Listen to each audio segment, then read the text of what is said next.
ఖబర్దార్ రేవంత్, సీఎం పదవి నుంచి దించేస్తాం, మా ఎమ్మెల్యేకి మంత్రి పదవి ఇవ్వాలి. బెట్టింగ్ యాప్లు జీవితాలను నాశనం చేస్తున్నాయి, లోకేష్. ఛత్తీస్గఢ్లో 22 మంది మావోయిస్ట్ అగ్రనేతలు సరెండర్. తెలంగాణ మట్టి వాసనను గుర్తు చేసేలా మరో సినిమా, రవితేజ మేనల్లుడు హీరోగా. మహబూబ్ నగర్లో లేఖ కలకలం సృష్టించాయి. సీఎం రేవంత్ రెడ్డి, మంత్రులు ఉత్తమ్ కుమార్ రెడ్డి, కోమటిరెడ్డి వెంకటరెడ్డిలను హెచ్చరిస్తూ రాసిన లేఖలు మహబూబ్ నగర్ లోక్సభ నియోజకవర్గ పరిధిలోని నారాయణపేట జిల్లాలో మక్తల్లో వెలుగులోకి వచ్చాయి. ఆ లేఖలో, మేం నియోజకవర్గ కాంగ్రెస్ కార్యకర్తలం, సీఎం రేవంత్ రెడ్డికి ఇదే మా హెచ్చరిక. ఖబర్దార్, మీ పలుకుబడి ఉపయోగించి మా ఎమ్మెల్యేకి మంత్రి పదవి రాకుండా చేశావో అప్పుడు నీ భరతం పట్టడం ఖాయం. రాష్ట్రంలో పార్టీ అడ్రస్ గల్లంతవుతుంది. మిమ్మల్ని సీఎం పదవి నుంచి దించడం అని హెచ్చరిస్తూ లేఖ రాశారు. గోవింద బెట్టింగ్ యాప్ పై చర్యలు తీసుకోవాలని యూట్యూబర్ అన్వేష్ మంత్రి లోకేష్ ను ఎక్స్ వేదికగా కోరారు. దీనిపై లోకేష్ స్పందించారు. బెట్టింగ్ యాప్లు జీవితాలను నాశనం చేస్తున్నాయి, దీన్ని ఆపాలి.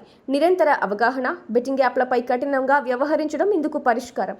దేశానికి ఆదర్శంగా నిలిచేలా ఉన్న చట్టాలను తేవడానికి మేము కృషి చేస్తున్నాం అని లోకేష్ ఎక్స్లో పేర్కొన్నారు. ఛత్తీస్గఢ్ రాష్ట్రంలో కీలక పరిణామం చోటు చేసుకుంది. సుక్మా జిల్లాలో దాదాపు 22 మంది మావోయిస్టులు భద్రతా దళాల ముందు లొంగిపోయారు. లొంగిపోయిన వారిలో 9 మంది మహిళలు కూడా ఉన్నారు.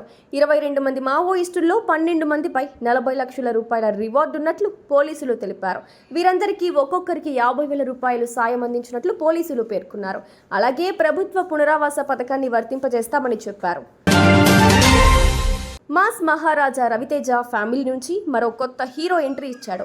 ఆయన మేనల్లుడు అవినాష్ వర్మ జగమెరిగిన సత్యం సినిమాతో ప్రేక్షకుల ముందుకొచ్చారు. పక్కా తెలంగాణ బ్యాక్ డ్రాప్ లో ఈ చిత్రం రూపొందింది. పాలే తిరుపతి దర్శకత్వంలో అవినాష్, ఆద్యారెడ్డిలను హీరోయిన్లుగా నటించగా, సెకండ్ ఫీమేల్ లీడ్ గా నీలిమ పథకం శెట్టి నటించారు. విడుదలైన ఈ చిత్రానికి మంచి రెస్పాన్స్ వచ్చింది. ఈ చిత్రంలోని పాటలు, సన్నివేశాలు తెలంగాణ మట్టి వాసనను గుర్తు చేసేలా ఆకట్టుకుంటున్నాయి. తెలంగాణ మహారాష్ట్ర సరిహద్దుల్లోని మారుమూల గ్రామం దిందిలోని కట్టుబాట్లు, ఆచారాలను ప్రతిబింబిస్తూ అదే సమయంలో ఓ అందమైన ప్రేమ కథను జోడించారు.